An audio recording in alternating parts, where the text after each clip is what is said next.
बिस्मिल्लाहिर्रहमानिर्रहीम। अस्सलाम वालेकुम स्टूडेंट्स। चैप्टर नंबर 9 हम लोगों ने स्टार्ट किया हुआ था। इससे पहले हम चैप्टर नंबर 9 का थ्योरम नंबर 1 जो है वो आपके साथ डिस्कस कर चुके हैं। उम्मीद करता हूँ कि वो आप लोगों ने अच्छे तरीके से तैयार कर लिया होगा। अब नेक्स्ट लेक्चर के अंदर हम थ्योरम नंबर 2 जो है वो आपके साथ डिस्कस करेंगे। थ्योरम नंबर 2 के अंदर देखें बेटा वो स्टेटमेंट में क्या कह रहा है। ये स्टेटमेंट जो है वो आपको याद होनी चाहिए अच्छे तरीके से, और इस स्टेटमेंट के अंदर से आपको पता होना चाहिए कि आप लोगों ने इस थ्योरम में जो है वो क्या चीज़ प्रूव करनी है, और इस स्टेटमेंट को देखते हुए आप लोगों ने क्या क्या इसमें से निकाल के लिखना है गिवन के अंदर।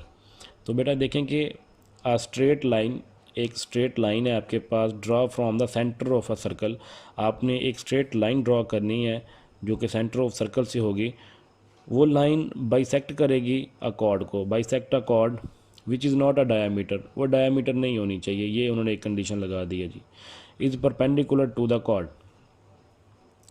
तो मुख्तसर मैं आपको एक्सप्लेन करके बताता हूँ कि आपने करना क्या है इस स्टेटमेंट में। जो उन्होंने कहा है जी, कहते हैं जी आपने एक स्ट्रेट लाइन ड्रॉ करनी है सेंटर से जो कि बाइसेक्ट करेगी कॉर्ड को। तो जब वो बाइसेक्ट करेगी कॉर्ड को तो वो परपेंडिकुलर होनी चाहिए कॉर्ड के ऊपर। जिस तरह से ये देखें जी, ए बी एक आपके पास कॉर्ड है, ठीक है जी, और हमने सेंटर आपके पास ओ है, ओ से हमने एक स्ट्रेट लाइन ड्रॉ की है, ये वाली ओ एम एक स्ट्रेट लाइन है। तो इसने बाइसेक्ट किया है कॉर्ड ए बी को, ठीक है जी।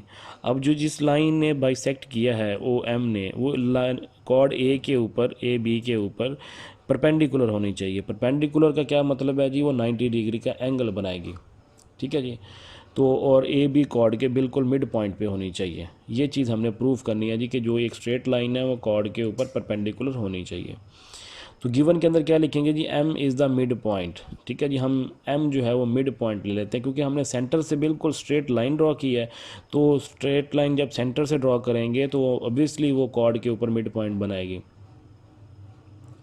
M is the midpoint of any chord AB of a circle with center at O, where chord AB is not a diameter, वो डायामीटर नहीं है क्योंकि डायामीटर जो होता है बेटा वो आपके पास सेंटर में से पास करता है।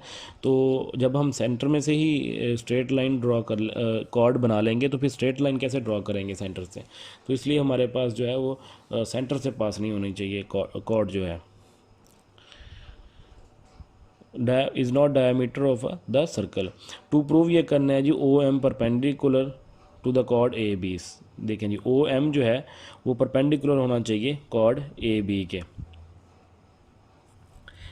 तो ओ एम जो है परपेंडिकुलर होना चाहिए कॉर्ड ए बी के। ये चीज़ हमने प्रूव करनी है। कंस्ट्रक्शन के अंदर क्या लिखेंगे, join A and B with centre O. आपने ये करना है जी, ओ को ए के साथ ज्वाइन कर दिया है और ओ को बी के साथ ज्वाइन कर दिया है।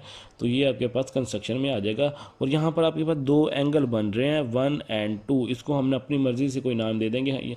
यहाँ पर 1 और 2 का दिया हुआ है तो यहाँ पे लिख देंगे राइट एंगल 1 एंड एंगल 2। ये जो आपके पास साइन बना हुआ है बेटा ये एंगल का होता है, angle 2 as show in the figure, जैसे कि फिगर के अंदर शो कर दिया गया है। क्योंकि हमने इसको परपेंडिकुलर प्रूव करना है तो हमें ये प्रूव करना पड़ेगा कि मेजरमेंट एंगल 1 और मेजरमेंट एंगल 2, ये दोनों एंगल जो हैं ये आपके पास 90 डिग्री के हैं। अगर ये 90 डिग्री के बन जाते हैं तो आपका जो थ्योरम है वो प्रूव हो जाएगा। सबसे पहले प्रूफ के अंदर हम देखते हैं कि दो ट्राइंगल आपके पास बन रही हैं और ये दोनों ट्राइंगल जो है इन क्रॉसपोंडेंस है। In triangle O A M, एक ट्राइंगल है जी आपके पास ओ ए एम, और correspondence triangle O B M, O B M दूसरी ट्राइंगल आपके पास। क्रॉसपोंडेंस का मतलब ये होता है कि दोनों की आपके पास जो है मुमासलत है, ट्राइंगल की कॉमन साइड आ रही है एक आपके पास, इसलिए इन दोनों के दरमियान में क्रॉसपोंडेंस है जी। तो आप बेटा देखिए measurement O A is equal to measurement O B. अब आप देखें कि ओ से ए तक जो है वो एक सर्कल का रेडियस बन रहा है, और ओ से बी तक जो है ये भी आपके पास सर्कल का एक रेडियस बन रहा है। तो सर्कल का रेडियस आप जिस तरफ मर्ज़ी ले लें वो एक जैसा होगा। तो इस बेस पे हम कह देंगे कि आपके पास मेजरमेंट ओ ए और मेजरमेंट ओ बी जो है वो आपके पास इक्वल है। इसको हमने क्यों इक्वल किया, क्योंकि हमें यहाँ पर 90 का डिग्री का एंगल बनाना है। तो इन दोनों को 90 डिग्री का एंगल बनाने से पहले हमें ये प्रूव करना पड़ेगा कि ये दोनों ट्राइंगल आपस में इक्वल हैं। अगर ये दोनों ट्राइंगल इक्वल होंगी तो इसका मतलब ये होगा कि इसके जो दोनों एंगल्स हैं या इसकी हर साइड के जो एंगल होंगे वो सेम होंगे। जब एंगल सेम होंगे तो फिर हमें इन दोनों एंगल के बारे में तो पता चल जाएगा ये इक्वल हैं, लेकिन ये कितने कितने डिग्री के हैं इसका फैसला फिर हम बाद में कर लेंगे। पहले हमें इन दोनों एंगल को इक्वल प्रूफ करना पड़ेगा, और इक्वल प्रूफ करने के लिए ज़रूरी है कि दोनों ट्राइंगल्स को हम कंकरेंट प्रूफ करें पहले। तो कंकरेंट प्रूफ करने के लिए बेटा हम लोगों ने जो है 9th क्लास में भी पढ़ा था कि कुछ पास्टुलेट यूज़ करते हैं जिसके अंदर साइड एंगल साइड भी होता है, साइड एंगल एंगल भी होता है, और एच एस पास्टुलेट भी होता है, हाइपोटेन्यूस साइड हम कहते हैं उसको, डिफरेंट हम पास्टुलेट यूज़ करते हैं। तो यहाँ पर जो हमें सूट करेगा या जो हमें बनता हुआ नज़र आएगा तो वो हम अप्लाई करेंगे। तो एक तो हमारे पास साइड इक्वल होगी ओ ए और ओ बी, और रीज़न में हमने ये लिख दिया कि रेडियस ऑफ द सर्कल जो होता है वो सेम होता है आपके पास। दूसरी स्टेटमेंट देखें जी, measurement A M is equal to measurement B M. जो ए एम है और बी एम है ये दोनों आपस में इक्वल हैं। तो इक्वल कैसे हैं जी, क्योंकि हमने ये जो ओ से एक स्ट्रेट लाइन ड्रॉ की थी, ये सेंटर से ड्रॉ की थी, उस सेंट्रल से जब हम स्ट्रेट लाइन कोई भी ड्रॉ करते हैं वो कॉर्ड के ऊपर बिल्कुल दरमियान में ही आएगी। तो इससे ये हमें बात पता चली कि ए एम और एम बी जो है ये दोनों आपस में क्या है, इक्वल है। और रीज़न में हम लिख देंगे गिवन है, क्योंकि उसने गिवन में क्या दिया था, इसके स्ट्रेट लाइन से सेंटर से ड्रॉ करनी है, तो ये हमारे पास इस लिहाज से इक्वल हो गया। अब दूसरी चीज़ ये कि जी हमारे पास मेजरमेंट ओ एम आपके पास दोनों ट्रायंगल की कॉमन साइड है, ठीक है जी। तो ये आपके पास जो है थर्ड साइड जो है वो इक्वल होगी। अब आपके पास तीन साइडें जो हैं ट्रायंगल की इक्वल हो चुकी हैं, तो इस बेस पे हम कह देंगे कि दोनों ट्रायंगल जो थी ओ एम ए और ओ एम बी जो हैं ये दोनों आपस में कंकरेंट हैं, ये दोनों आपस में इक्वल हैं। तो यहाँ पर देखिए हमने लिख दिया triangle O A M concurrent है ट्रायंगल ओ बी एम के। तो ऊपर वाली रीज़न में कॉमन लिख दिया क्योंकि कॉमन साइड एक आ रही थी। तो यहाँ पर तीनों साइडें हमने लिख दी जी, साइड साइड साइड कंकरेंट है, साइड साइड साइड ऐसे भी लिख सकते हैं, या आप ऐसे भी लिख सकते हैं साइड साइड साइड पास्टुलेट भी लिख सकते हैं। पास्टुलेट का मतलब होता है बेटा नतीजा अखज़ करना, कि किस बेस पे आपने नतीजा अखज़ किया जी, वो साइड साइड साइड होगा हमारे पास। तो जब ये ट्राइंगल्स आपस में कंकरेंट हो गई तो फिर इसका मतलब ये हुआ कि measurement angle 1 is equal to measurement angle 2, ये दोनों एंगल भी आपस में क्या होंगे, इक्वल होंगे। तो अब हमें ये तो पता चल गया कि ये दोनों एंगल आपस में इक्वल हैं, लेकिन ये नहीं पता चला कि ये कितने डिग्री के हैं, और हमें कितने डिग्री का चाहिए, यहाँ पर 90 डिग्री चाहिए। तो देखते हैं जी इस यहाँ पर 90 डिग्री कैसे बनाना है। अब यहाँ पर हमें ये भी पता है कि एक स्ट्रेट लाइन के ऊपर जो एंगल बनते हैं बेटा वो आपके पास 180 डिग्री के होते हैं जी। तो यहाँ पर आप देखें कि ये जो 1 और 2 कंप्लीट एक एंगल बन रहा है, ये एक स्ट्रेट लाइन के ऊपर बन रहे हैं। तो ये दोनों एंगल को अगर हम प्लस करेंगे तो ये आपके पास 180 डिग्री आएगा।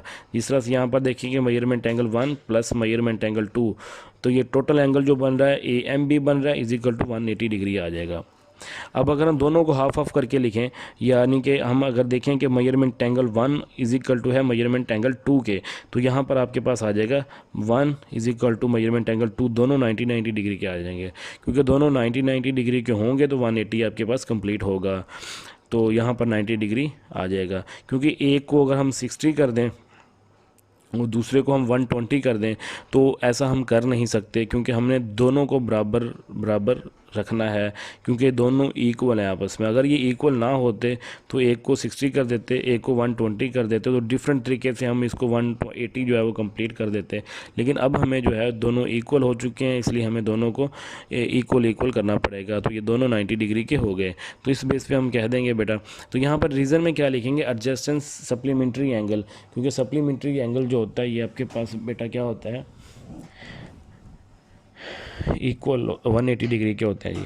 तो यहाँ पर हम स्टेटमेंट में जो प्रूफ करना चाह रहे होंगे वो हम राइट कर देंगे, ओ एम जो है वो परपेंडिकुलर है ए बी के। तो यहाँ तक हमारा जो है वो थ्योरम प्रूव हो गया। तो ये भी बेटा इंपॉर्टेंट है, अक्सर पेपर में ये आ चुका है थ्योरम। तो इसके जितने भी थ्योरम्स हैं यहाँ पर थ्योरम जो है वो एक तो कंपलसरी है, इसी चैप्टर में से लाजमी आना है पंजाब बोर्ड वाले बच्चों के लिए। तो इसलिए ये सारे के सारे थ्योरम जो हैं ये इंपॉर्टेंट होते हैं। इनमें से कोई भी एक आ सकता है, क्योंकि 8 नंबर का हो सकता है, तो हम इसमें से कोई रिस्क नहीं ले सकते कि इसको हम तैयार ना करें। तो ये भी पेपर में कई दफ़ा आ चुका है, तो इसको अच्छे तरीके से तैयार कर लीजिए। कोई मुश्किल काम नहीं है, बहुत ही ईजी काम है ये बेटा। एक दफ़ा मैं ओवरव्यू कर देता हूँ कि इस थ्योरम के अंदर प्रूफ क्या करना है। हमने एक स्ट्रेट लाइन ड्रॉ करनी है सेंटर से, और जो कि कॉर्ड को बाइसेक्ट करेगी, ठीक है। और जो कॉर्ड, जब वो कॉर्ड को बाइसेक्ट करेगी तो वो राइट बाइसेक्टर होगी। तो ये चीज़ हमने प्रूव करनी है कि वो आपके पास परपेंडिकुलर होगी कॉर्ड के ऊपर। तो उम्मीद करता हूँ कि बेटा ये आपको जो थ्योरम है अच्छे तरीके से समझ आ गया होगा, और इससे प्रीवियस थ्योरम जो हमने डिस्कस किया था उसको भी, और ये जो थ्योरम है आपके पास अभी हमने डिस्कस किया थ्योरम नंबर 2 जो है, इसको भी आप अच्छे तरीके से देख लेंगे। ये थ्योरम बच्चे कुछ इस तरह से करते हैं, थ्योरम नंबर 1 और थ्योरम नंबर 2 के लिहाज से याद कर लेते हैं। आप लोगों ने इस तरह से याद नहीं करना है बेटा, आप लोगों ने इसकी स्टेटमेंट याद करनी है, ठीक है ना। तो क्योंकि पेपर के अंदर ये तो नहीं लिखा होगा कि थ्योरम नंबर 1 सॉल्व करके दिखाएं, आप लोग उन्होंने सिर्फ ये स्टेटमेंट लिखी हुई होगी कि जिसको आपने अच्छे तरीके से रीड आउट करना है, और उसके बाद देखना है कि हमने इसमें से प्रूफ क्या करना है। तो ओके बेटा, खुदा हाफिज़, जज़ाकल्लाह, अपना ख्याल रखिएगा।